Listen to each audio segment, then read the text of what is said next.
I know that you are one of those who galvanized support for Asiwaju Bola Ahmed Tinubu during the very fiery path to the nomination.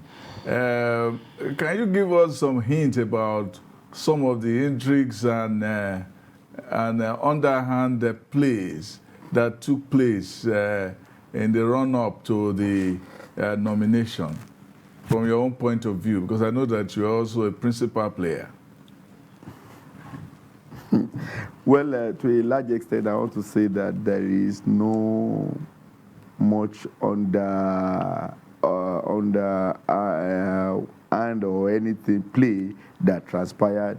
Rather than that, Asiwaju Bola Ahmed Tinubu did his homework very well, and also the delegates are convinced that at this point in time, he should be the one that should lead our party in the coming general election. And as you can see, that both length and breadth of this country where the delegates come from, all come together and vote for Asiwaju Bola Ahmed Tinubu. That is why you could see the election that is landslide. And, you know, he has been there. He is one of the founding fathers of this great party. He's the national leader of this great party. And for all it's worth and for all he has done in the past, I believe this is one way to say thank you for your contribution towards the development of this party from opposition to now government in power, for all he has done in conjunction with President Muhammadu Buhari and other relevant stakeholders of our great party.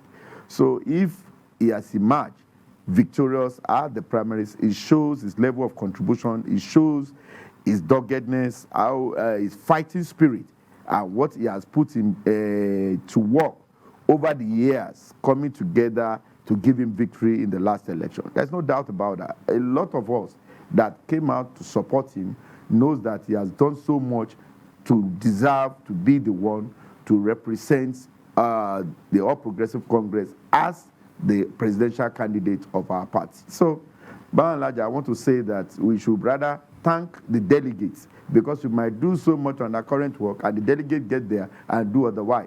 So we should rather thank all the delegates across the divide who has come together to elect him as the presidential candidate of our great party, and those who have worked behind the scene to see that this come to pass. So to a large extent, I believe that it is a well-deserved victory. He has done so much for the party. He has done so much for the country from behind the scene. And he has supported the administration of President Muhammadu Buhari from behind the scene over the years. So he's well-deserving. We congratulate him. And we are telling him that that is just the beginning, because we are prepared and ready to go again for the big one, which is the general election come February 2023.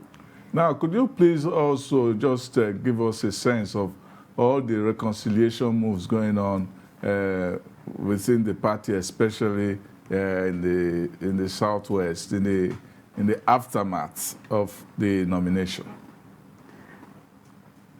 Well, I want to say that the All Progressive Congress for now across the divide are coming together more than ever before. For instance, in the Southwest, I know, for instance, that hardly will you see anybody from the APC who is saying anything different. Everybody is united more than ever, that looking at that.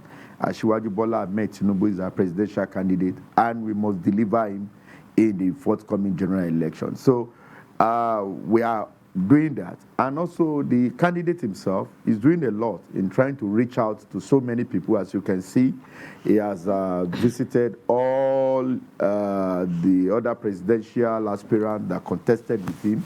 He has moved from length and breadth. He has visited them. He has at least said thank you and also thanked them for their word of encouragement. And they've all agreed. And they have been speaking out that they will come out and deliver their states to him. Ben Ayade from Cross River, Umahi from Ebonyi, and the Roshas, Okorochas, and everybody of this world are already talking that we are delivering for Asiwaju Bola Ahmed Tinubu. And that is a sign of reconciliation and also coming together of the All Progressive Congress. So for the Southwest, as you can see, there is no major issue there.